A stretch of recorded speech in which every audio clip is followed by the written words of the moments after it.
오늘 하나님의 말씀은 다니엘서 10장 18절 19절 말씀입니다.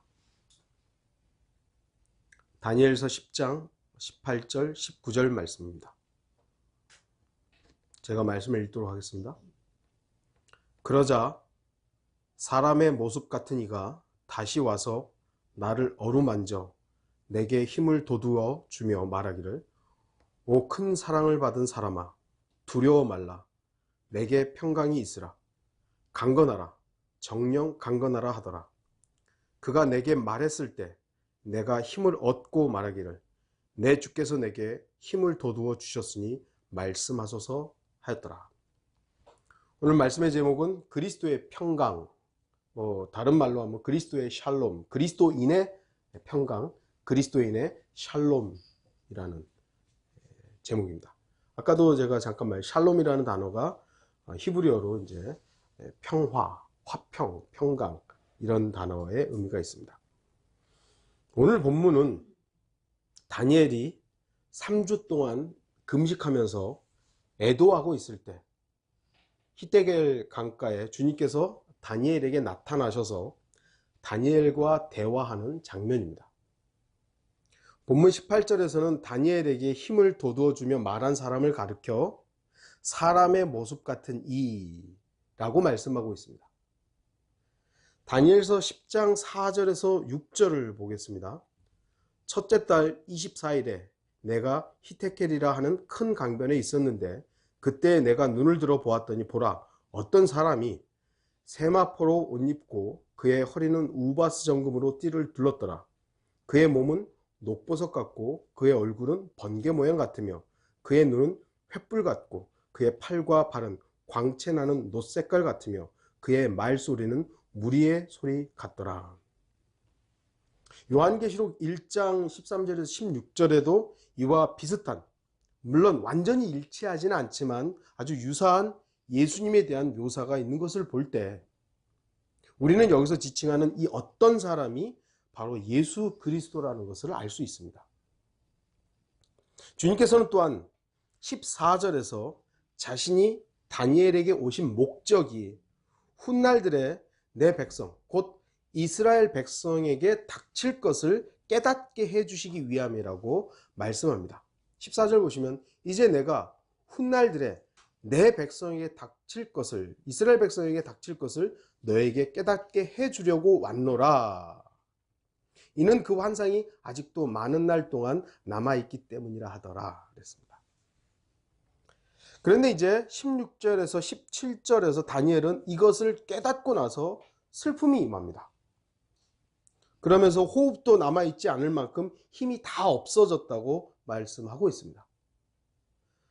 예수 그리스도께서 인자가 나타나서 다니엘에게 이스라엘 백성에게 앞으로 어떤 일들이 일어날 것인가를 알려주신 것이에요.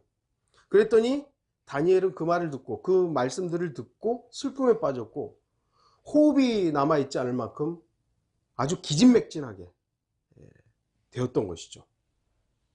왜 그렇겠습니까? 훗날들의 이스라엘 백성에게 닥칠 일들이 엄청난 고난의 때인 대환란이라는 것을 알았기 때문이죠.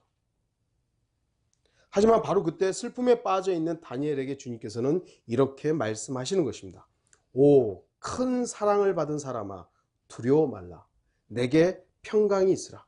강건하라. 정령 강건하라고 말씀하십니다.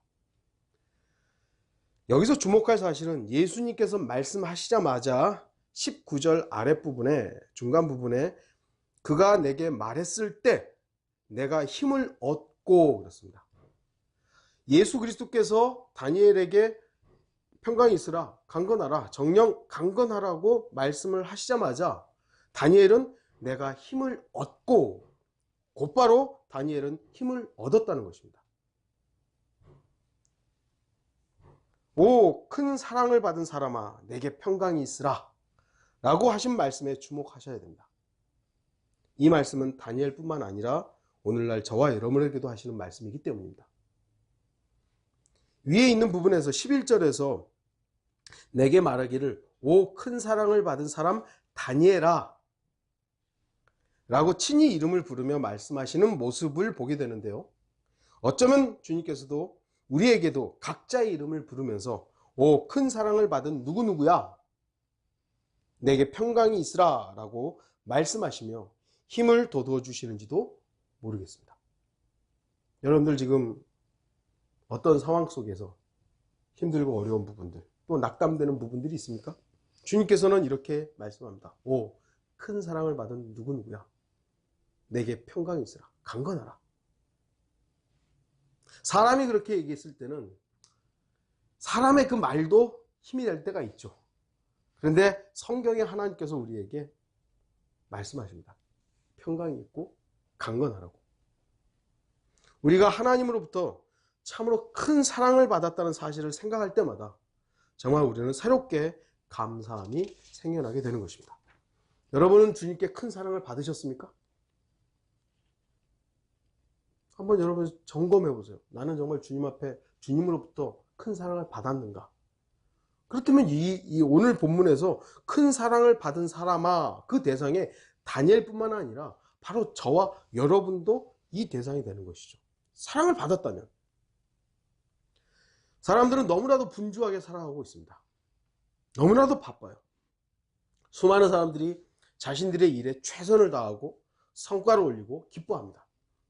그러나 주님을 모르고 사는 사람은 이 세상 모든 것을 얻고도 자신의 혼을 잃어버리는 가장 비참한 사람인 것입니다. 마태복음 16장 26절에 사람이 온 세상을 얻고도 자신의 혼을 잃는다면 무슨 유익이 있겠느냐?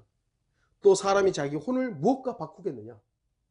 하나님께서는 온 세상과 한 사람의 혼을 비교해주고 있는 거예요. 그만큼 하나님은 사람의 혼을 중요하게 다루고 계시는 것입니다. 그런데 대부분의 사람들은 하나님을 모르고 그냥 살아가는 거예요. 그 하나님을 모르고 살아가는 그 혼, 잃어버리는 혼이죠. 가장 비참한 것입니다.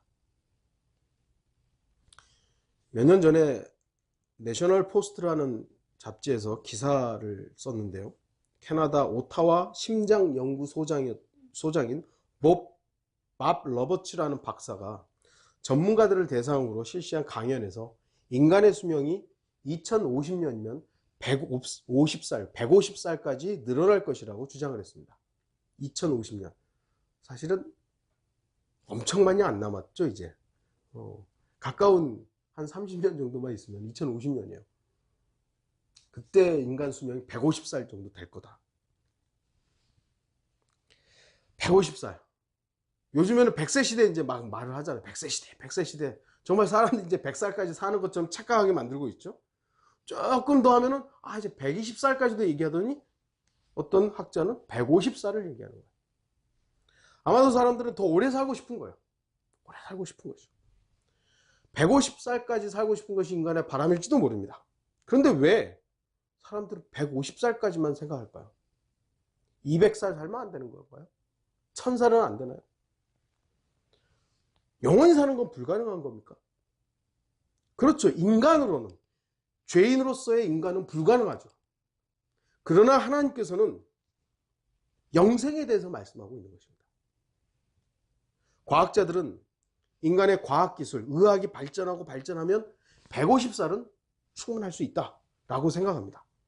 그러나 영생은 불가능하다고 생각해요. 성경을 믿지 않는 사람들이 150살을 살고 200살을 살면 무엇 하겠습니까?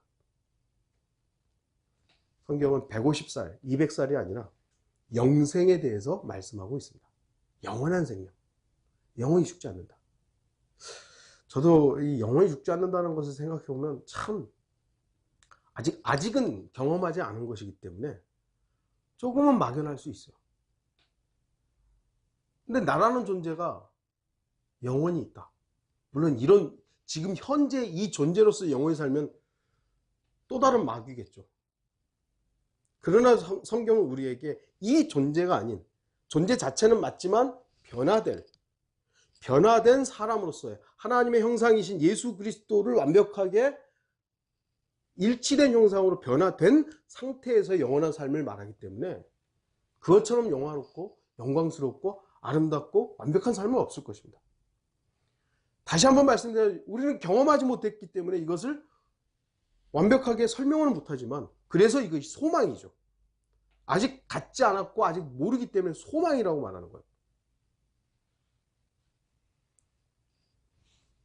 저와 여러분을 사랑하셔서 영생을 주신 주 하나님께 감사해야 합니다. 영생을 주셨어요.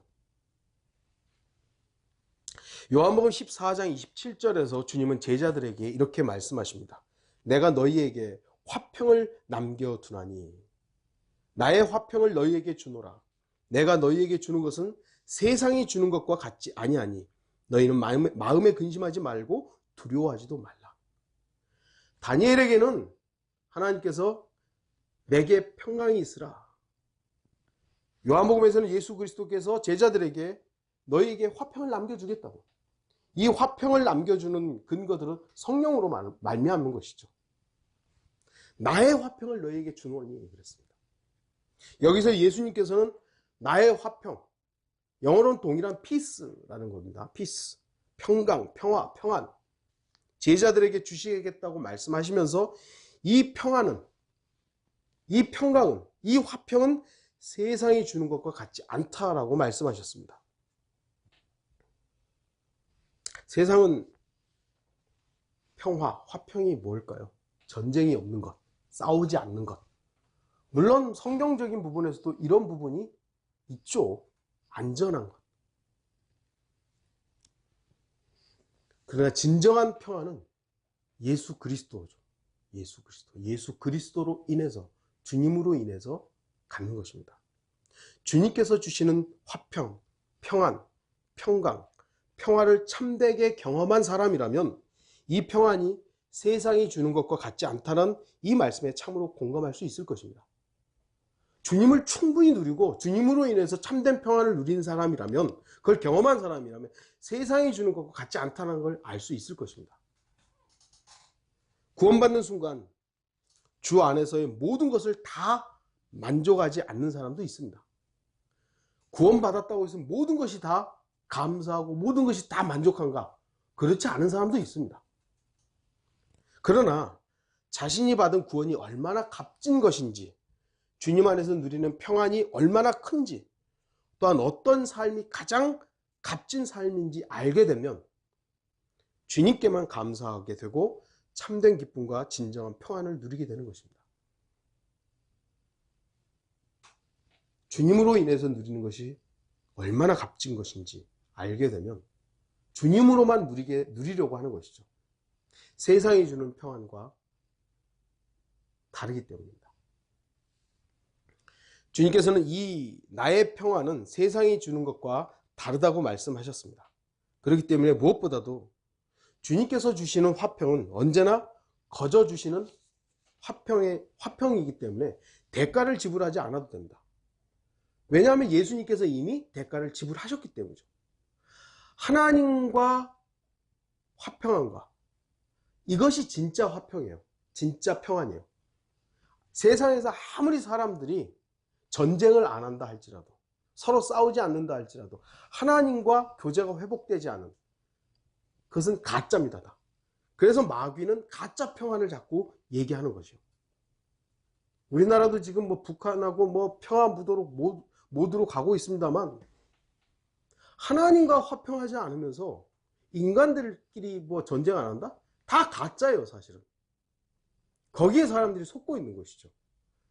하나님과 화평을, 그 관계를 맺지 않은 상태에서 사람과 아무리 전쟁 안 한다 할지라도 어떻게 되겠어요? 결국은 하나님과 화평하지 않기 때문에 지옥의 저주는 면할 수가 없는 것입니다. 비록 우리가 사람들과의 관계가 조금은 껄끄럽고 불편할지 모르지만 하나님과의 관계가 화평하다면, 평화롭다면 완벽한 것이죠.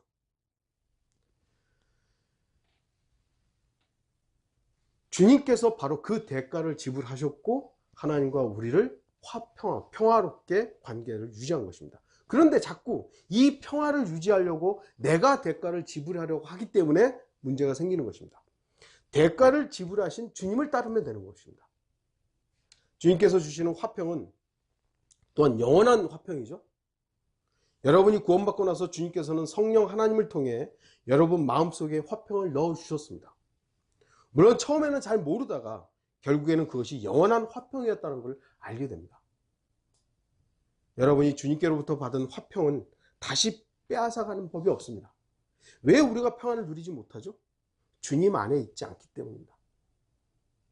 주님은 절대로 우리의 화평을 줬다가 빼앗지 않아요. 우리의 구원을 빼앗지 않듯이 주님은 우리의 평안을 줬다가 빼앗지 않아요. 왜 우리가 평안을 누리지 못하냐면 주님 안에 없기 때문입니다. 주님께서 주시는 화평은 정신적이거나 물질적인 화평을 뛰어넘는 영적인 화평이에요. 이것을 완벽하게 설명하기란 쉽지 않지만 사람이 구원받았다고 해서 그 사람이 처해 있는 현실이 외형상으로는 하나도 달라진 것이 없는데도 이상하리 많지 여러분은 고요함과 안락함 속에 들어가는 자신을 발견하게 될 것입니다. 저도 구원받는 순간 구원받았던 때를 이렇게 기억해 보면 너무 편안한 거예요. 죄의 짐이 저에게 너무 무거웠었던 거죠. 그래서 그것 때문에 그 기도굴에 들어가가지고 어떻게 합니까? 눈물을 흘렸다 안 흘렸다가 중요한 건 아니지만 제가 그 기도굴에 들어가가지고 이거 해결 안 하는데 안 나갈랍니다 하고 막 좀 어떻게 보면은 좀 때를 썼던 거죠. 근데 한순간 하나님의 말씀이 저를 편안한 다 이루었다. 다 이루었다. 그 말씀이 저에게 딱 몰랐던 말씀이 아니에요. 다 알았던 말씀인데 그 순간 그것을 제가 마음으로 진짜 믿은 것이죠. 아, 다 이루셨구나. 근데 편한 거예요, 그냥. 너무 편한 거예요. 외형은 바뀐 게 없었어요. 여러분이 구원받았다고 해서 갑자기 골치 아팠던 문제들이 일시에 다 해결되는 것도 아니고 여러분 주변에 있는 모든 사람들이 친절하고 우호적으로 바뀐 것도 아닙니다. 오히려 그 반대일 경우가 대부분이죠. 더 안 좋아지는 경우들이 있죠. 그러나 시간이 흐르고 여러분이 그리스도인으로서 성장해 가다 보면 어느새 여러분은 조용한 숲속 호숫가에 앉아있는 사람처럼 잔잔하고 그 눈길은 언제나 저 높이 하늘을 올려다보고 있는 고요한 사람으로 변해 있는 자신을 발견할 수 있을 것입니다. 외적인 문제들은 어려움들이 계속 오는데 오히려 편하고 몸도 마음도 뭐 어떻게 보면 너무 어려운 문제들이 오는데 그냥 주님 안에서 편한 것이에요. 될 대로 되라는 게 아니잖아요. 될 대로 되라가 아니라 주님이 주시는 외적인 환경 어떤 것들로부터도 오는 모든 그런 어려움들이 주님으로 인해서 편한 것이에요.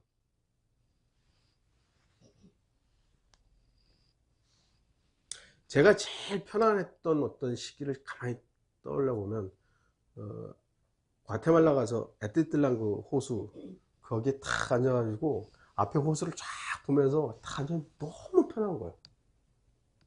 네, 다른 생각이 없었어요. 그냥. 그 호수를 바라보면서 이런 게 그냥 쉬는 거구나. 여러분들도 아마 가장 편안할 때를 한번 생각해 보세요.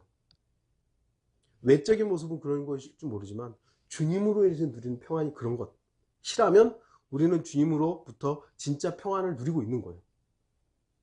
근데 외적으로는 아무 문제가 없는데 매일 불안한 거예요. 매일. 왜 그러냐면 주님 안에 있는 법들을 우리가 배워가지 못하는 것이죠. 로마서 3장 17절 말씀을 보면 그들은 평강의 길을 알지 못했으며 그래요. 평강의 길을 알지 못했으며 10절에서 로마서 3장 10절에서 기록된 바와 같이 의인은 없나니 없도다 한 사람도 없도다 라는 말씀으로 시작하고 있는데요. 그리고 계속해서 구원받지 못한 사람들에 대해서 기술을 이렇게 기록하던 중에 17절에서 바로 그들은 평강의 길을 알지 못했으며 라고 말씀하고 있습니다. 그리스도인들이 가는 길 분명히 십자가의 길이어야죠. 십자가의 길이어야 합니다. 고난의 길이어야 합니다. 우리 각자의 경우를 보더라도 예수님을 믿지 않았으면 당하지 않았을 어떤 일들이 있어요. 예수님을 믿지 않고 그냥 세상 사람들처럼 세상 사람들하고 똑같이 살았으면 받지 않아도 되는 일들이 있죠. 성경에서도 디모데후서 3장 12절에 실로 그리스도 예수 안에서 경건하게 살고자 하는 모든 사람은 박해를 받을 것이라. 그러니까 그리스도 안에서 경건하게 살고자 하면 박해받는 것이 당연한 거예요. 근데 박해받기가 싫으니까, 박해받기 싫으니까, 세상 사람들과 부딪히기가 싫으니까 육신적으로 사는 것이죠. 세상이 요구하는 대로 사는 것이죠. 오히려 어떤 사람이 믿음 생활에 있어서 아무런 부족함도 없이 항상 평탄하게 살아가고 있다면 자신을 점검해 봐야 돼요. 아무 문제가 없다. 자신이 정말 참된 진리의 길을 가고 있는지를 돌아봐야 됩니다. 실제로 우리의 삶에는 많은 어려움이 있고 고난이 있습니다. 여러 가지 삶의 문제들이 끊이지 않는 것을 볼 수 있습니다. 여러분에게도 몸으로 또는 외적인 어떤 것들로 어려움들은 끝난 게 아니에요. 계속 올 수 있죠. 그럼에도 성경은 또 한 면에서 그리스도인된 우리가 가는 길은 화평의 길, 평강의 길이라고 말씀합니다. 우리가 믿음의 생활에서의 가는 길은 분명히 십자가의 길이어야 합니다. 고난의 길이 당연한 것이에요. 그런데 다른 면에서는 또 화평의 길이다, 평강의 길이다. 왜냐하면 주님께서 우리 안에 주시는 참된 평안과 기쁨이 있기 때문입니다. 외형으로는 고난의 길을 가는 것이 맞지만 영적으로는 평안의 길을 우리는 가야 하는 것입니다. 그래서 사도 바울은 고린도후서 6장 10절에 슬퍼하는 자 같으나 항상 기뻐하며 가난한 자 같으나 많은 사람을 부요하게 하고 아무것도 없는 것 같으나 모든 것을 가졌느니라고 고백할 수 있었던 것입니다. 저는 오늘 평강, 평화에 대해서 말씀드리고 있습니다. 평화. 세상 사람들도 다 지금 평화를 외치고 있죠. 그러나 우리가 주의해야 될 것은 우리가 평강을 얻는, 화평을 얻는 것 자체가 우리의 목적이 되어서는 안 된다는 것이에요. 우리는 주님을 누리다 보니까 주님으로 인해서 평화로운 것이지, 나는 평화로워야 돼. 평강을 누려야 돼. 왜 나는 이렇게 불안하지? 이것이 아니라 주님을 누리다 보니까 평안한 것이지, 평화가, 화평이 목적이 되어서는 안 된다는 것입니다. 갈라디아서 5장에 나와 있는 9가지 성령의 열매가 있죠.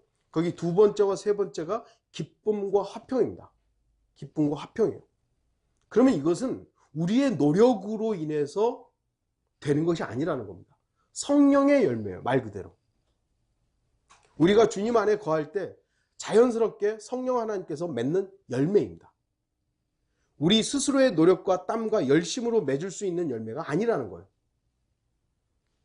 종교는 뭘 요구하죠? 우리에게 기뻐하라고. 물론 성경도 우리에게 항상 기뻐하라고 말씀합니다. 근데 그 근거가 기뻐하려고 막 억지로 기뻐하라는 게 아니에요. 감사하라. 억지로 감사하라는 게 아닙니다. 화평을 이뤄라. 이걸 억지로 막 그래 화평해야지. 저 사람하고 관계가 안 좋은 이걸 억지로 막 화평을 이루라. 그런 걸 말씀하는 것이 아닙니다. 성경은 성령께서 맺으시는 열매로 만족할 것을 말씀하는 것입니다. 곧 그리스도인의 평강은 나의 어떤 상태가 아니라 성령 하나님의 열매로 성령 안에서 살고 성령 안에서 행하라 라고 말씀하는 것입니다. 그러니까 우리가 성령 안에서 살고 성령으로 행하면 성령님께서 화평을, 평화를 맺으시는 것이에요. 내게 아니라는 것입니다. 근데 많은 사람들이 내가 화평하려고 하는 것이죠. 우리 자신이 오랫동안 곤고함이 지속되고 영적으로 메말라 있고 감사가 없고 이런 것들에 기쁨이 없는 찬양이 없어질 때, 그럴 때를 여러분들 내가 지금 현재 그런 상태인가? 자신을 돌아봐야 됩니다. 내가 성령 안에 있는 것인가? 육신 안에 있는 것인가?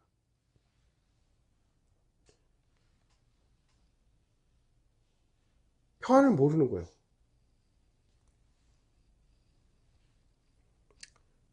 빌립보서 4장 6절 7절을 참 보겠습니다. 아무것도 염려하지 말고 다만 모든 일에 기도와 간구로 너희의 구하는 것들을 감사함으로 하나님께 알려지게 하라. 그리하면 모든 지각을 초월하시는 하나님의 평강이 그리스도 예수 안에서 너희의 마음과 생각을 지키시리라. 우리가 주목해서 볼 것이, 이것이 물론 기도에 대한 구절로 많이 언급되고 많이 사용되고 우리 기억하고 있죠. 근데 여기 지금 그리스도 예수 안에서 너희 마음과 생각을 지키시는, 이 마음과 생각을 지키는 게 뭐냐면 하나님의 평강이에요. 하나님의 평강이 그리스도 안에서 너희 마음과 생각을 지키는 겁니다. 러크만 목사님의 주석성경 빌립보서 4장을 보면 소제목에 온전한 화평을 지니는 법, 이렇게 적혀 있습니다. 그러니까 온전한 화평을 지키는 방법은 6절에 있는 말씀 그대로 주님을 신뢰하는 마음으로, 다만 주님께 나아가서 아뢰일 때 주님께서는 모든 지각을 초월하시는 하나님의 평강이 우리의 마음과 생각을 지키시겠다고 약속하는 겁니다. 참 대단한 말씀이죠. 지금 읽은 빌립보서 4장 6절 말씀은 여러분 잘 알고 있는 말씀일 것입니다. 대부분의 사람들이 염려하지 말고 하나님께 기도하라는 말씀이구나 라고 그냥 지나쳐버리는 것입니다. 하지만 유심히 우리가 묵상해 보면 단순히 구하라 그러면 주실 것이요 라고 말씀하시는 그것 이상으로 다른 의미가 있다는 것이죠. 7절에 그리하면, 그래, 그리하면 뭐죠? 그리하면 모든 일을 다 하나님께 아뢰면 우리의 모든 문제를 다 해결해 주시겠다, 그게 아니에요. 모든 지각을 초월하신 하나님의 평강이 우리의 마음과 생각을 지키시겠다고 약속하는 것입니다. 하나님의 평강이 지키시는 거예요. 여러분은 지각을 초월하시는 하나님에 대해서 묵상해 보신 적 있습니까? 지각을 초월, 우리의 생각을 초월해서 하나님이 역사하시는 거예요. 어떤 선교사가 있었습니다. 오랫동안 선교하던 선교사에게 갑자기 선교 지원금이 끊기게 된 거예요. 이 선교사는 선교 지원금이 끊기니까 먹을 양식이 없었던 것이죠. 쌀이 다 떨어지고, 영어로는 오트라고 하는 우리나라 귀리만 남은 거야. 저는 귀리를 이렇게 잘 먹어본 적이 없어요. 거칠은 거잖아요. 되게 거칠으면서도 모르겠어요. 맛은 되게 없는 것 같은. 이 선교사가 남아있는 것이 귀리니까 그것만 한 달 내내 먹은 거예요.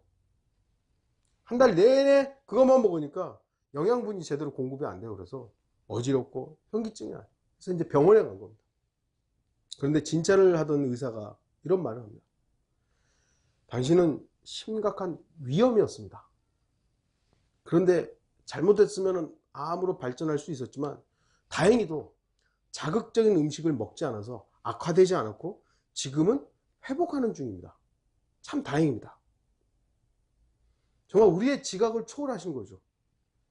선교사에게 선교 지원금이 끊기면 이 사람 이제 선교하지 말라는가 보다, 하나님 뭐 하시나, 뭐 이런 생각을 할 수밖에 없는 것인데 하나님께서 그 방법을 사용하신 것이죠. 만일 선교사가 지원금이 계속 먹고 싶은 거 다 먹고 했었으면 위험은 더 악화됐을 것이죠. 하나님께서는 인간의 생각들을 초월하셔서 그 지원금을 잠시 중단하게 하심으로 인해서 선교사의 병을 악화시키지 않았던 것입니다. 우리 자신도 나의 지각을 초월하여 일하신 위대하신 하나님의 역사를 체험한 사람들입니다. 작년 한 해를 이렇게 돌아보면 우리의 생각과 우리의 방법대로가 아닌 하나님께서 이끄셨던, 우리의 생각을 초월하셔서 하나님이 일하셨던 거예요. 주님의 간섭이 없었다면, 정말 주님의 직간접적인 간섭이 없었다면 우리는 여전히 사람에게 속고 있었을 것이 분명합니다. 하나님의 간섭이 있었기 때문에 우리의 생각을 초월해서 하나님은 간섭하셨고 하나님은 일하셨고, 거기에 어떻게 보면 우리는 그냥 순종하기만 했던 것이죠. 그래서 지금 우리는 사람을 따르는 게 아닙니다. 우리가 빌립보서를 항상 읽을 때 하나님께 아무것도 염려하지 말고 기도하라는구나, 그거에만 초점 맞출 것이 아니라 바로 그 다음 우리의 지각을 초월해서 하나님께서는 하나님의 평강이 우리를 지키시는구나. 저도 여러분도 이와 비슷한 우리의 지각을 초월하시는 하나님에 대해서 경험이 있을 것입니다. 그때를 기억해 본다면 외적인 환경이 변하거나 실제적인 문제들이 없어진 건 아니죠. 예. 뭐가 바뀐 거 있어요? 우리 같은 경우는 미국이라는 환경에서 이쪽으로 바뀌었고, 우리 자매님 같은 경우는 또 바뀐 환경들이 있죠. 환경이 바뀌었다? 실제적인 문제들이 없어진 건 아니에요. 하지만 마음 안에서 모든 문제들이 해결되고 주님의 평강이 임했다라는 것을 우리는 기억해야 됩니다. 주님을 얻은 거예요. 주님을. 다시 한번 말씀드려, 우리는 다른 걸 다 잃어도 주님 한 분을 얻었다면 우리는 다 얻은 겁니다.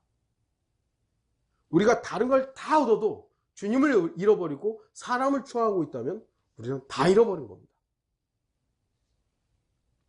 지금도 또 앞으로도 동일하게 우리가 이 약속의 말씀을 붙잡고 나아간다면 주님께서는 우리의 마음에 참된 평안을 허락하실 것입니다. 하나님의 평강이 우리 안에 있는 겁니다.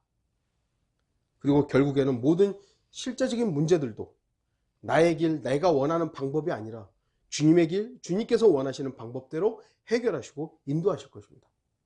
하나님이 하실 것이죠. 하나님께서. 이 불합리하고 또는 억울한 이런 모든 환경들 어떻게 해결될까요? 주님의 오심으로 해결되는 겁니다. 결론을 맺겠습니다. 우리의 삶에 주님께서 주시는 평강과 기쁨과 감사가 넘치길 바랍니다. 여러분의 생활할 때, 여러분의 살아갈 때 주님이 주시는 주님의 평안, 주님의 평강이 넘치길 바랍니다. 주님께서 내게 평강이 있으라 라고 말씀하셨어요. 주님께서 평강이 있으라 그랬는데 우리가 평안하지 못한 거야. 화평이 뭔지를 모르는 거야. 그렇다면 문제가 있는 것이죠. 왜 내가 주님이 누리라고 하셨던 이 평강을 누리지 못하는 것인가? 하나님의 평강이 우리 그리스도인의 평강이 되어야 합니다. 사람들이 생각하는 평화가 아니라 주님이 주시는 평강, 주님으로 인해서 누리는 평강, 성령의 열매인 화평. 주님께 큰 사랑을 받았고 지금도 여전히 우리를 사랑해 주시는 사실이 우리를 소생케 해야 되는 것입니다. 주님이 나를 사랑하신다. 그리고 진정한 평강, 화평은 이 땅에서 이루어지는 건 아닙니다. 진짜 화평은 주님의 오심. 우리가 시편을 읽어보면은 시편에 이제 셀라라는 단어들이 많이 나옵니다. 그 셀라라는 진짜 의미는 주님의 오심을 의도하는 겁니다. 샬롬이라는 단어는 성경에, 영어 킹제임스 성경에 딱 한 번 나옵니다. 여호와 샬롬, 재판관계에 나오는데요.